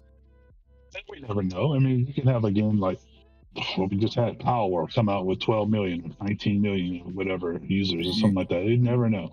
You never know. So, but Power also didn't think ahead of time they would sell like that, and they didn't negotiate. And if they did, Power wouldn't be in Game Pass at launch because they would negotiate a much better cut for that, considering the success the game has. You can't predict that kind of stuff. Well, the only reason it's on Xbox even early because Xbox doesn't do early access, and they just negotiated being on Xbox because of the early access. And the only reason it's not on PlayStation is because PlayStation doesn't do early access. They do early access. Well, you know what I mean. They don't have a I forget the name of it that they have for Xbox that allows them to do it without doing frequent updates and stuff like that. Look, all I'm saying here is that, like, this isn't. I understand the business side of things, and I understand why the business-wise this makes sense to business people who aren't in gaming. This makes perfect sense. To people, yeah, you're gonna make more money. So I make more money. Listen, my investment's up 70%. Shout out to Microsoft. But to gamers, to Xbox gamers, you should probably be looking at a different ecosystem to play your games in the future. You don't have to look at a you listen. No, you don't. How? Are you you still have the option to play? Both of you have already agreed with me that people will assume all the Xbox games are going to these other platforms, right? That's fine. Then you go to the other platforms and you buy the games. So why in the future why in the future would you buy an Xbox over that only a PlayStation that only has these number of games when the other platform has those games and then some? Okay, that's always been the case. That's still been the case. No, it's not been the case. No, well, look at it for me. The only reason the only reason I have a PlayStation is because of God of War. I bought it for one game, literally the only game I bought it for. And I already told you, and I told everyone multiple times, like I already bought my last Xbox because Xbox has all their games on PC, and I have a more than capable PC of doing it. That still doesn't take the fact away that I have an avenue to still play their games anyway. It does so it's not that we're missing. I don't feel like a person that's missing out on playing Xbox games if I don't I just still happen to have an Xbox. But if I didn't have one, I wouldn't feel like I'm missing out because I can still play the games anywhere. Look at what came out today. Grand Blue, what is it? Grand Blue, that Grand Blue game that came out today. That's not coming on Xbox. That came out yesterday. It's not coming out on Xbox, and it's yet another reason why Xbox sells less than Nintendo and PlayStation in the console market. So I think because they don't get those games. I think what nothing's SloMo's changed. trying to say about going into a different ecosystem is because, like, I mean, we're seeing at least some subset of Xbox gamers saying, we want these games, bring these games over here. And so Phil is trying to bring games over here. But then when your platform is making the moves that it's making now, which is devaluing the platform in general, so you can stay on a platform that throws their games everywhere and that third-party publishers are continually skipping, or you can invest in a platform that literally has all of those games, including Xbox games. So what's the point? Because you can play Grand Blue Fantasy, and I'm just throwing it out here. You can play Grand Blue Fantasy and Starfield and so forth, or you can be on a platform that just has, say, Starfield and the third-party games that do still come to that platform. Like, it's too weighed in one. It's weighed so heavily in one direction than the other. I got you on that. But right now, that's an assumption. And right now, we're seeing more games are coming to the platform. Right? We're not saying it's an assumption. It's actually happening. Like we just seen Vision of Mana. We just saw Vision of Mana came. And then we have Persona 3 just launched today, right? So but what if Visions of Mana doesn't sell great? Do you think Square Enix is going to continue to keep putting their games on the platform?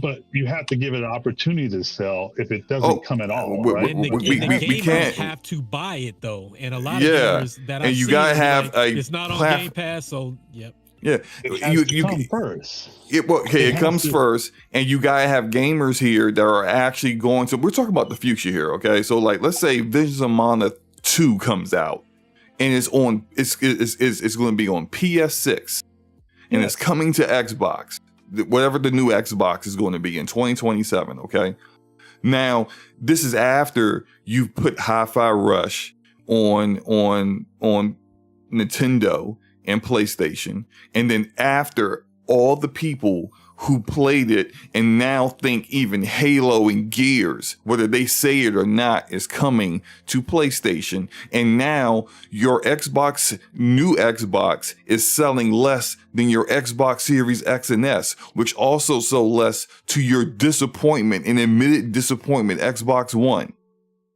But it's selling more than its Xbox 360. So, I mean, you can put up statistics, but it's still ahead of. It's not ahead of the 360 at this point. Yes, I don't think you can look that one up. That's about 2 million ahead of 360 at 37 months. Yes. So, I mean, yes, statistically, it's below the Xbox One, but it's ahead of the 360. So, I mean, yes, you can find statistical data on any point, but to cultivate an audience for a genre that didn't exist on the console, you have to put the genre on there to that's not the point I'm making, Aramis. I know that. What I'm saying is that you're not helping your case about putting these kind of games on your platform when your platform doesn't have the numbers to make that sell. When you don't have the people there, and in this future where you now have created a narrative where, because some of your games go to Nintendo and PlayStation, and none of their games go to your platform has less value. Less people are buying it. When Visions of Mana 2 comes out, Square Enix is going to be disappointed with less of those numbers, less sales coming from this platform. You are making it harder for yourself to have to get those games. Well, they said that with MLB The Show, and it did better. And now we're in our 4th year, and it's gotten better, and the sales went up, even though it was in Game Pass. So let's see what the numbers are when the game comes out. Let's see if the purchases go up. When Persona 5 came to Xbox, although they said it went up, and they were happy with it. So let's see what happens. So we can't just assume it's not going to sell because it's not in Game Pass. So we have to take it as when it happens, if it's going to be good or not. We just can't assume. You're giving me data of games that have sold well while being in Game Pass, while we are not in a future or at a time where the overall gaming community knows that Xbox games are going to PlayStation and Nintendo. So it's irrelevant to what we're talking about, because you're talking about a time where people expect Xbox games to only be on the Xbox console and PC. Mm-hmm. I'm talking about after you've putting your games that you said would be exclusive on PlayStation and Nintendo Switch, you're going to get less people wanting to get an Xbox, even less than they are right now, as it's being massively outsold by its competition. I understand your point, but I said right now that's still an assumption. We have not seen one Xbox game outside of Minecraft move to the Nintendo and the PlayStation. So once that happens, we have to evaluate it at that point. Once that point happens, then we have to see the data points on that. You can't assume that data points when it hasn't happened yet, right? Doesn't Xbox own Ori? Ori is on Nintendo. I mean, no, that was a second party. That was a second party deal. But they own the IP, though, right? They own the IP, and it's been confirmed by the founders of Moon Studios. They own the IP. They own the IP. They own the IP. Yes. Yeah. So I mean, so for all intents and purposes, that's an Xbox game, then, right?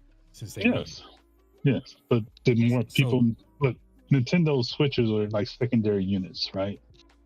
Yeah, I was just speaking to when you said there's other than what was that one game you just said? Other than that one game that's on other platform, Minecraft. There's no other games. Yeah, Minecraft on PlayStation. I meant Minecraft on PlayStation. Yes, I'm sorry. Oh, okay. Yeah. Yeah. So I mean, Minecraft Dungeons, if you want to count that. If you want to count Minecraft. Well, everything Minecraft, they said that a while. Everything Minecraft will always remain multi-plat. If you want to be technical, anything Minecraft is on other consoles. Nothing in this world would make me happier if Microsoft kept all their games on their platform. I think a lot of people feel that way, but I also feel like at this point they took too long to right the ship, and they allowed their biggest competitors to run rampantly out of control when it comes to like their growth. Mm-hmm. And the conversation around console has grown even stronger, that you have to have a PlayStation, and Nintendo has one, and Nintendo just happened to have like a monumental, amazing console once again in the same generation. And everybody's looking forward to the next one. And the fact that Nintendo just keeps all their games exclusive, so there's no other way to play their games but that way. So it's always going to be a data point pointing to exclusivity definitely matters, because Nintendo proves it.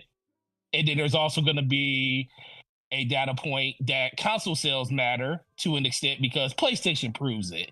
The thing is, Microsoft took an entire generation to just fix one part of their problem, which was the game development. And going into 2015, 2016 with criminally only 4 first-party studios and no way to get games out on a consistent basis to people.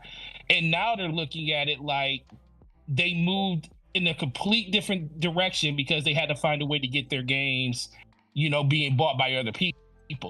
But they didn't even allow, so they acquired all these studios. The bulk of the studios they acquired have not even delivered on one game developed from beginning. Hold on, let me finish my point. They haven't even delivered on one game that was developed from beginning to end under the Xbox platform, and yet already because of ABK, which means you're making more money now, so it should be less stress on you to put your games everywhere, but they're being greedy, so they're saying let's put our games everywhere anyway, regardless, repercussions be damned. I think somebody told us once. I think they signed a deal with the devil. They went to the corporate office to get the ABK deal, and Satya said, "Hey, we got to change up the scope because Xbox was kind of like the rebel of the Microsoft corporation, and now they have to fall in line like the other businesses." And what I'm saying is that Satya Nadella didn't even know what gaming was a decade ago. So why are you? Yes, he's the CEO, but also why is he the authority on this? He's not. He doesn't know anything about he knows how to make money. Just because you know how to make money doesn't mean you know how to make money in every industry. He's an engineer, so engineer that has nothing to engineers. There's engineers everywhere, and don't mean they're going to be CEOs. What I'm saying is that he knows how to make money. Yeah, I'm laughing. I'm reporting some cheater on. I'm looking at myself reporting the cheater on Call of Duty. He knows how to make money. Just because you know how to make money in these markets doesn't mean you know how to make money in this market. This is the reason why Google failed with Stadia. Just because you know how to make money doesn't mean you know how to make money in gaming. It's the reason why Amazon still can't make any progress in gaming, because they know how to make a bunch of money in the markets that they make a bunch of money in. They don't know jack about gaming. Listening to the bean counters and the guys outside of Microsoft Gaming saying this is what you need to do to make money, and while not understanding anything about what you're doing to the brand is the problem. You bought all these studios, and before they could actually prove that this is the way to do it, that we bought these studios so they can make games exclusive for this ecosystem, and now build up this ecosystem, bring value to the Xbox hardware, so that people who before was like, I ain't buying the Xbox, end up thinking, I should probably buy myself an Xbox now. But before you did any of that, you decided to just put the games on the platforms they were already at. You already gave up before you even needed to do that. If you want to feel like, hey, after... There's still people that's not going to wait, though. Can I finish my point? Can I finish my point? Because you're not listening to anything I'm saying. Can I finish my point? Okay. If you want to do this in 2027, after all the games have come out that you were developing, and it still didn't change anything, and it still didn't get you more revenue share, then hey, I'm with you. You got no choice. If you might as well put your games everywhere then. If it's not changing anything, then they didn't even wait till that happened. Barely any of the games that they have been working on have come out yet. Most of them have been games that were in development when these developers and publishers were still independent. Like I said, they didn't even wait for these games to come out yet before they already made this decision. Yeah, we don't know if and Dory in the chat's like some outdated 1990s business model. That outdated 1990s business model is killing it for Nintendo right now. How outdated is it, Dorian? You don't know what you're talking about. Thank you. Come again. We don't know exactly if they are still sticking to their plan, and it could be every time they mention being a good publisher to the other competition, it always means Activision. He always talks about Activision, so it could be still just talking about Call of Duty and all those platforms that deal with ABK. So I think it's still associated with that, but that could be just me. But yeah, I mean, let's see what the future holds. I mean, although Hi-Fi Rush and Sea of Thieves and all this stuff, and if you look at that little graphic, graphic they had for the court case, how it had the the green, the orange, and the red. You had the fringe items, and then you had the core items that first party IPs, and then you had the service items that were going to third parties, like the Call of Duties and all that stuff. Have you seen that picture floating around? Those things could be one of those things that be that's their scheme that they're trying to promote. So you never know. I'm just gonna say this. Get used to what's about to happen, because it's this. It won't be very long before you're gonna get the official word from them on this, and we I guess we can revisit that when it happens, of course. I want to appreciate all you guys for showing up. I do need to go. I gotta pick my kids up from school, so I gotta be out the door in like 10 minutes. But Erodimus, okay. Thank you for coming in, Erodimus, and providing a different perspective. I do appreciate, even though you know how I am. I like to I get animated. I talk, but I respect anyone's opinion. Anyone who's willing to come on and speak their opinion in a conversation, discussion, debate, whatever. You always have my respect, sir. Ramon, thank you for coming in and talking on, especially as a writer, your thoughts on Forspoken and the story. I thought that was amazing. Anyone who came in after that, please go back to the beginning, listen to Ramon's thoughts as a writer on the things about Forspoken story that he liked and he didn't like. I think it's definitely worth a listen. And Forte, as usual, I appreciate you, bro. I appreciate you coming in and doing your thing, man. I appreciate you too, SloMo. All right, I'm gonna get out of here. It was a blast. Oh yeah, no problem. Nice meeting you, Ron. Okay, cool. Right. Everyone else, enjoy the rest of your Friday. Enjoy the rest of your weekend. Play some games. Go out. I don't know. Hang out with friends. Tuck some grass. Persona 3. I guess I need to try that game. Yeah, I'm definitely playing that later today once I get the opportunity. I might also do a part 7 to Final Fantasy 7 remake on the DPS channel. If I don't do that tonight, it might be tomorrow afternoon or morning or something. So hey, check it out. If it keeps crashing on me, it keeps crashing on me. I can't play that game. It keeps crashing. I said I gave on up. PC. No, I played it on PlayStation 4. I tried it on PlayStation 4 and I just kept crashing. I said I gave up. Oh man, that's weird. I've never seen that before. But we get out of here because I gotta go. Y'all take care. Have a great day. All right, take Peace. care. Talk to you later. Bye. Okay, and that is done.